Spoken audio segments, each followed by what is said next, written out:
As we draw ever closer to the launch of the hotly anticipated Planet Coaster 2, earlier this week I was invited to an exclusive first look play session in the actual game. As a keen Planet Games player, since the announcement of the sequel earlier this year, I've been eagerly keeping up with the development progress, and to be here now checking out gameplay for myself, this is a dream come true for me. This has been an amazing opportunity to show you firsthand what's in store and see exactly how Planet Coaster has evolved from the original title.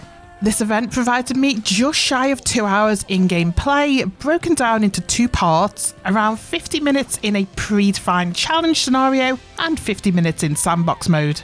It was a little surprising just how quickly that time flew by, so more of a snapshot of the capabilities as opposed to a deep dive, and presented with everything the game has to offer in that short time frame. Whilst I had good intentions to see as much as I could in the allotted time, Planet Coaster 2 is so utterly immersive, my brain did get a bit sidetracked at points, and my lofty ideas for a highly focused show and tell video, best laid plans don't always go that way, and instead what I'm going to show you here is absolutely how my mind works and the very typical segue my Planet videos take.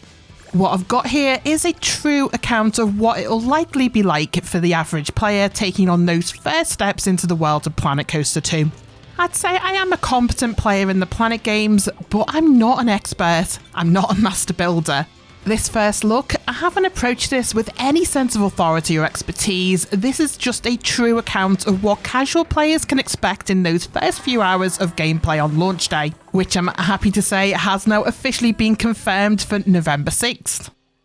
So first up, I got to look at a scenario challenge, Double Trouble. Like the original, there's a number of game modes, and challenge scenarios present you with a preset park you build up with a set of objectives to achieve. Double Trouble has split the park in 2. One side you have to meet strict demands to achieve the challenge objectives, and the other side is less restrictive to build what you want. Now, before I go into the mess I made of the challenge, and boy did I make a mess of it. It's worth noting, with the Planet games, I am more a fan of the creative build side of things than the challenge and management stuff. What draws me so much to the Planet games is the depth of choice we have to play the games how we see fit. If you can dream it, you truly can build it, and the Planet games are the best at this and really let you run with that idea. That said, this first look was very much a guided tour of what the game has to offer, so for that first 50-minute challenge mode slot, I honestly did give it my best shot. Trying not to get distracted by all the shiny new things, my first thought was to see what the objectives were. Park rating 1, have 2 flumes, and build a pool. Easy peasy, right? Let's see. Smart choice is to use the in-game blueprints to do the tick box stuff quickly, so I went with a pre-built flume pool to check off some of those boxes. Mission 1, we have a pool, yay! Next was figuring out connecting this to the new pathing system. There's so much choice with the new pathing. Given another hour or 2 to figure out how this actually works, I would have done a much better job with this. I've seen the dev team demonstrations of them using the new pathing, and they seem to do it so easily. Well, my experience, I felt like Bambi taking their first wobbly steps. What I've ended up with here is a mishmash of crazy paving, and I am desperately trying to avert my eyes from how unaesthetically pleasing the end result is right now, and that's all my fault, nothing to do with the game. Even with how this looks right now, the new pathing system is an immensely powerful tool, and I'm certain with a bit more playtime to figure out how it all works, this will certainly be a game changer and a huge step up from what has been achievable with the original Planet Coaster and Planet Zoo titles. With a somewhat functional path at this point, my next thoughts were to put in the facilities likely needed for pool use, most important of which is a changing room to kick guests out in their new swim gear. Again, I've gone with a blueprint for this. I didn't have the time allowance to do this from scratch. With guests now meandering their way slowly towards the new changing rooms, I figured another priority would be dropping down some other guest facilities to get the park rating up, starting with an information kiosk. Now, unlike the original Planet games, shops don't automatically open as soon as you place them. They now remain closed until you figure out the operational requirements, like power and water. So that's new. Thinking ahead, I also took this opportunity to hire some staff. There's familiar characters like the janitor and the vendors. There's also some new kids on the block like the lifeguards. And something that tickled me here, when you drop in a lifeguard, they're dropped in holding onto their life preserver. How sweet is that? It's little details like this makes me love the Planet game so much. Anyway, there we go. Guess enjoying the new pool. First steps achieved, or so I thought. Here's where things started to unravel a little. Guests are piling up at the new changing rooms, but nobody seems to want to go in. There's either a plumbing emergency scaring them off, or I've done something wrong. Experience tells me I've definitely done something wrong, and I'm betting it's to do with how I've placed this right in the corner. But a quick move to the other side and widening out the path seemed to resolve this. They were still taking their sweet time to get changed though, so I figured another changing room was in order. Next, I was getting an angry message telling me the staff wanted a staff room. So needy. A bit of hunting around in the menus, I did find one and placed that, and completed that off with another janky path. Honestly, no point stressing at how bad I am at placing paths in the new game just yet. I'm definitely going to be looking into learning how to do it properly. With the staff room down, I couldn't ignore the big red power icon sitting on top of the new buildings anymore. It was time to work out the new power system. To be honest, I'm surprised, probably as much as you are, that I found this relatively intuitive. In the Facilities tab, you need to find a power generator source, and instead of connecting this direct to the buildings, you first need to connect the generator to a power distributor, and then connect that up to the buildings. So relatively plain sailing working out that bit. Next is certainly where things start getting a little erratic in my gameplay. My brain is going a mile a minute at this point, and getting sidetracked from the set objectives. So, my thinking was at this point, there's a lot of guests all trying to squeeze into that one tiny pool, so let's give building our own custom pool a try.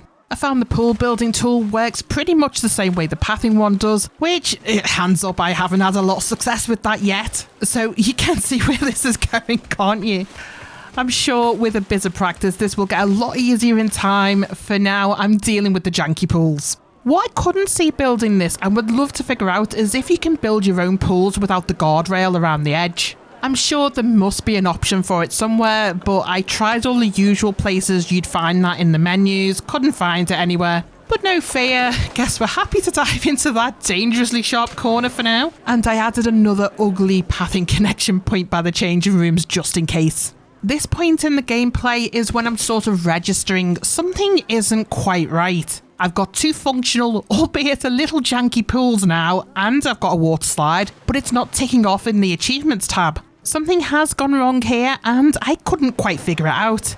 Tell myself, don't worry about it. Ooh, let's have a look at the shiny new pool accessories. As with all Planet games, Planet Coaster 2 does not disappoint on the scenery side of things. We've got a host of fun poolside features to add. Diving boards, pool stairs, lifeguard chair, floaties? Floaties? Good job, swans. Avoid the pressing issues. Let's get decorating. One feature I found that I thought looked absolutely awesome is the body drying unit. Delightful. In my usual sporadic thought process, I forgot to connect this to the power, so I didn't get to see how it works, but how cool does it look? Looking forward to trying this out again properly once the game launches. Anyway, I played on, adding more guest facilities that are now open and working properly. But by now it is starting to bug me that my little beginnings of a water park here isn't registering as progress towards the objectives. That's the whole point that we're playing this scenario. And that's when a helpful voice from the dev team points out to me that I do need to remember this is a park that's split in two. There's a side where you carry out the objectives you need to meet, and there's a side that you don't. And guess what side I've built on? Whoops. I've managed to build all of this stuff on the wrong side. Great job! In fairness, there wasn't a lot of direction in the start of the scenario that says, right, you build on this side and you don't build on that one. So I just assumed you start building right out the entrance and that's the side you're supposed to build on. Well, I was wrong. Nope, I've built everything on the wrong side. And yeah, that is totally how I play games. I always mess up. Falling at the first hurdle is absolutely something on trend for me. Hey ho, can't be helped. Anyway, after I figured out I was building in the wrong side of the park, I spent the last 15 minutes or so of the challenge scenario time slot working towards fulfilling the objectives in the correct side, but there really wasn't enough time left to achieve anything. So, I abandoned the idea of finishing the challenge and thought I'd test out the quirks of the pool and path building tool. This new system, a great thing about the tool is that you can pretty much build stuff over other stuff without fuss in the new game. No dreaded terrain modification error to contend with. So I tried that out with some interesting results. Having fun up there. Was really eager to see how the now precariously balanced guests would disembark these now airborne pool chairs, whether they'd Jesus walk across the water or be dunked unceremoniously into the drink. But alas, time was up on the time scenario portion of the event, so figuring out that little puzzle will have to wait until the full game launch. Next, it was on to sandbox mode, and this is definitely more my style of gameplay. Build what you want, where you want, for whatever reason you want. There's a variety of biomes available for sandbox, but for this event it was requested that we use the taiga biome. It's worth bearing in mind for this preview, we're still using the development game build, and there will still be things the team is working on ready for release, so some options still aren't available at this stage, which is understandable. Anyway, I figured I'd have an easier time setting things up in sandbox mode, but there is still a bit of a learning curve getting used to the new user interface and the controls. I set up my sandbox game to turn off all of the management stuff so I could focus more on the flat rides, coasters and the scenery pieces, but like with the challenge slot, most time was eaten up by the distractions of getting things to work properly, when I should have just let things go to keep up a good pace. Hey ho, can't change that now. I did spend some time looking through the rides and the coasters, and good to see a lot of the old favourites from the original game are back with some shiny new graphics. Placed a few down to see how things work, and I was still having some trouble with the pathing. Pathing to rides and coasters follows the same principles of the original game. You place the ride, then build the queue path to the ride entrance, then an exit to the main path. You can also now place blueprint rides directly onto existing paths, and I didn't quite figure out how the queue path works with that.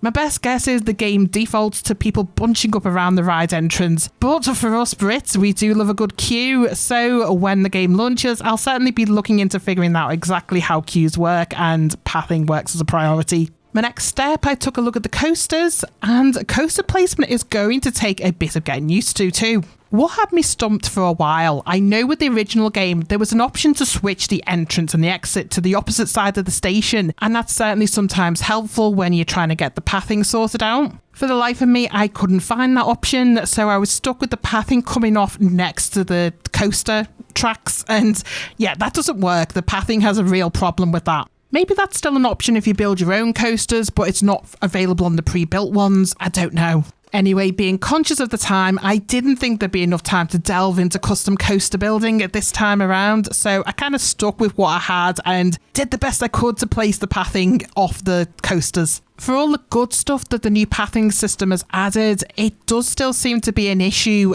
with the terrain collision stuff when you're coming off a coaster station. That's what I found anyway. I think it's because the stations are elevated and then you're dealing with the elevation of the path as well at this point. So it was getting a little sensitive when I was trying to get the pathing to go down to ground level. I have parked that issue for now. It was wasting my time at this point, so I figured we'll park that. We'll come back to it when the game's launched and have a good look at all the pathing options to see what on earth I was doing wrong and how to fix it. Something else I noted playing in sandbox mode, which was really interesting because I've not had this before in any of the Planet games in sandbox mode. I'd got my rides and coasters placed, I'd figured out the pathing somewhat so they were all connected. I had the rides tested and opened, but guests were refusing to use them. After scratching my head for a while and looking at all the options, I figured out that even though this is in sandbox mode, the rides you place automatically apply a ride fee. After faffing around for ages to figure that out, I realised the rides I'd placed were functioning normally, but the default price set was too high. Anyway, once I reduced that down, guests thankfully started using them, so all good in the end.